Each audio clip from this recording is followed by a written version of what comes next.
My name is Kelly, and I have an unhealthy obsession with serial killers.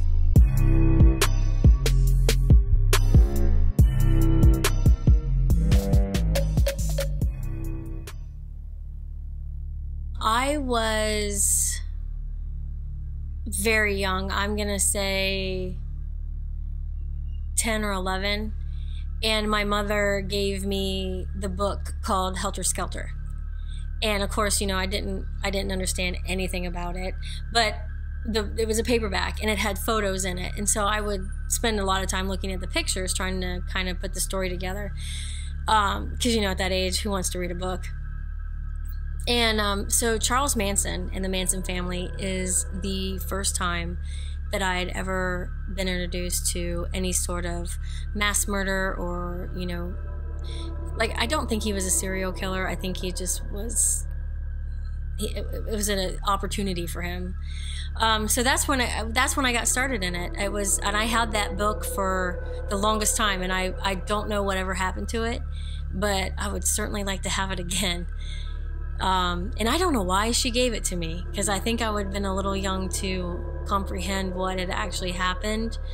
But I eventually read the book, and you know, as time went on, I would just follow anything and everything that ever came out on the news about them. And you know, back in the 80s, we didn't have the internet like we do now, so everything wasn't just at your fingertips. You kind of had to wait for the 6 o'clock news.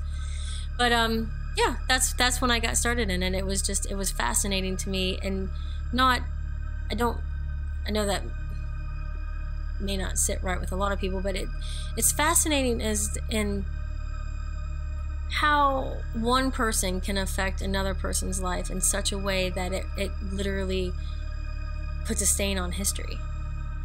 And I think with any of these notorious killers, that's what they do. You're still talking about them. They've been dead for years, and there's still movies being made, there's still songs being written, there's still shows being created based on what they've done. So in their own way, they've like etched out their own little piece of the world, and no one will ever forget them. So to start out, let's talk about Richard Baumeister. He's from Westfield, Indiana, and this took place in the 1990s. He was actually a successful businessman who was married with a family, and he went out to the gay scene, the nightclubs, at night, and kind of led a double life. He was the founder of Save-A-Lot. Him and his wife opened up these Save-A-Lots. I don't know if you remember that, but I do. In Indiana. And I think they came even over into Ohio. So he would go out and he would scope out the night scene in the gay clubs, and he'd bring these guys back to his Fox Hollow Farms. And it was a really beautiful, sprawling estate surrounded by trees, woods. And he would talk them into playing like a little a game where it was just like the autoerotic asphyxiation. And so he would use a pool hose, and he would have these guys back at his place, and they would just be hanging out in the pool. And around the pool, he had all of these mannequins that were set up in different poses. Some were dressed, some were not. And it was just kind of like a creepy little scenario. And so they say that he didn't initially start out trying to actually be a serial killer, that it was an accident. He, you know, took it too far, and he would accidentally suffocate these poor young people. And he put them out in his backyard.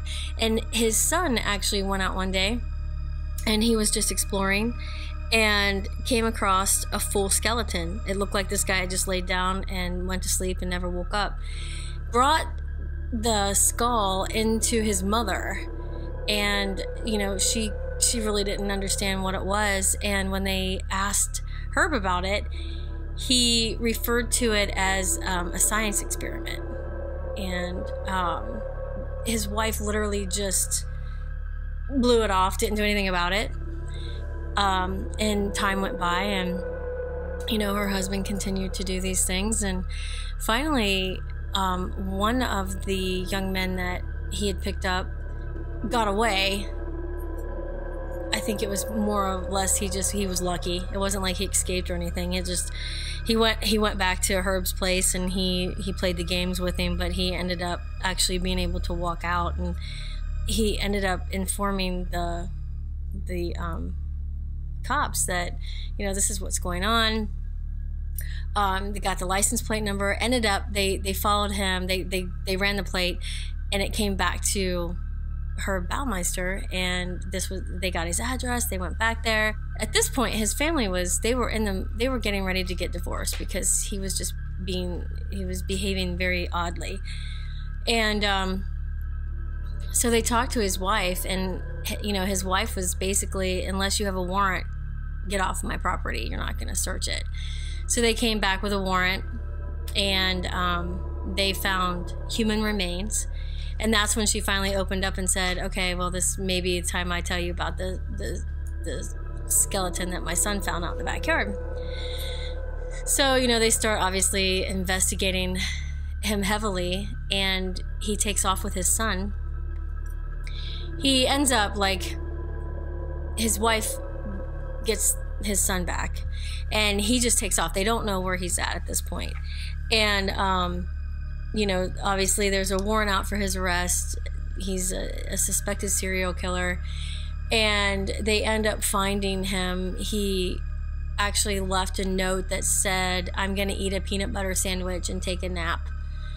And he ended up shooting himself in the head. Of course, after that, case was kind of closed, and they actually suspected him of being the I-70 serial killer as well. Because after he committed suicide, all of those killings up and down I-70 between Indiana and Ohio stopped. But there's no evidence to prove that at all. And so, his wife ended up selling the estate, and it is under new ownership. And actually, there's been ghost hunters that have been out there. Because the guest house, the guy who rents the guest house has had some significant experiences out there where there's been knocking at the front door. They've seen a young man in a red t-shirt that walks into the woods and just kind of disappears. They've actually gotten some EVPs and some different evidence even within the main house, especially in the pool area. So that's kind of interesting because it kind of all ties together. They've got EVP of it. Basically was one of his victims, and then Herb Baumeister himself communicating. So that's interesting. Herb and his wife actually met in college, and they got married, and she said that there was nothing about him. He never once spanked the children. He never laid a hand on her.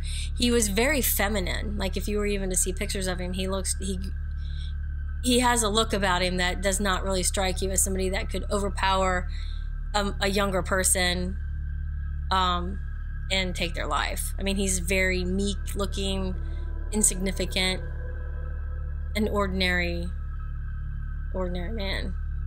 But he just had an odd personality, is what they've said. He was suspected of killing 9 or more men during that time.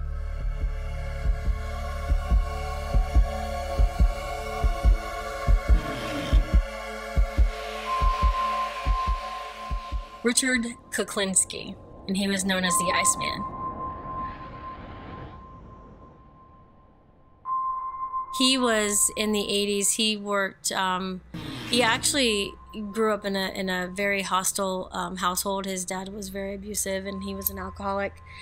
And he got bullied a lot and got his ass beat. But as he grew, he kind of took that as his opportunity to kind of get back. And so he started just beating kids up, running hustles. He just really didn't have any sort of there was no morals there. And so basically you could hire him to do whatever you wanted him to do. and he got involved with the mafia. He worked for the Gambino family, and Roy DeMeo is the one that he actually had a confrontation with Roy, because Richard would create snuff films. He used to work as a projectionist in a movie theater, and he would take these pornographic films and he would resell them. And one of the things, he had a run-in with Roy DeMeo because he owed him money. And instead of paying, Roy sent a crew out and beat his ass. And so it was one of the only ass whoopings he got as a grown man. But after that, it was like some sort of, not an understanding, but it was just a thing between the two, and they became friends. And so Roy would contract Richard to take care of some of these things that needed to be taken care of for the mafia. And he was kind of like freelance, and he got his name because some of his victims he'd murder and then put them in a freezer for months. And then when he disposed of their bodies, it took the coroner a little bit to figure out how long the person had been dead, because they were frozen, which is how he got his name, the Iceman. He would do anything from, his biggest thing was to use cyanide. And he would kill a lot of his victims with cyanide, but he was not above doing a lot of different things. He once tied a guy to a tree, and I can't think of if it was some sort of peanut butter or something, but he put it on this guy's body and set a camera out in front of him and watched the wildlife eat this guy alive. And then he came back to collect the video, and he was a terrifying individual. But he also had a family. When he met his soon-to-be wife, he started out really, a charming individual, and then she started noticing these little things, and when she decided that she didn't want to, date him anymore, he stabbed her. And he stabbed her in the back and told her that if she ever left him, that he'd kill her. So she ended up marrying him, and they had some children, and he was a great father. He was never abusive to his children. He was abusive to his wife. But he also had this strange look at, he was a family man. If anyone ever, for one, would threaten his family, he would take immediate action.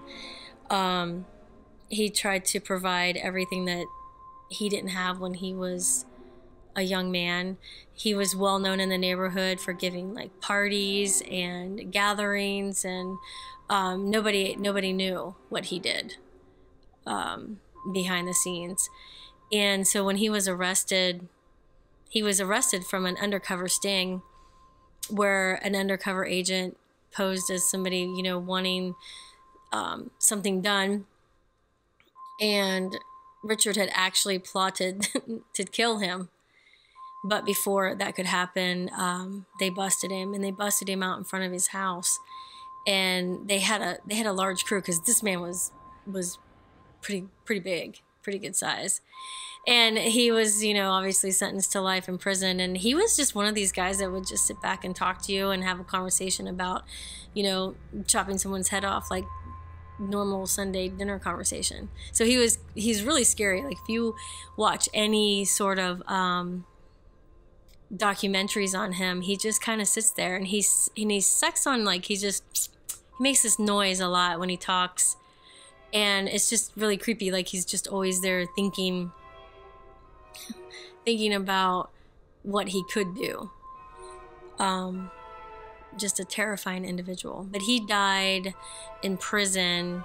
He actually has always fascinated me. I think he was one of the first serial killers that I watched a documentary on, and it was on HBO, Conversations with a Killer, or The Iceman, one of those two. And just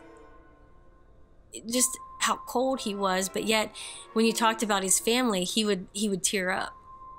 And when he went to prison, he didn't see his family anymore. And I think that was hard for him, considering, you know, everything he had done. But that was really something that kind of would probably be the only thing that he ever had feeling about. He died March 5th, 2006 at the age of 70.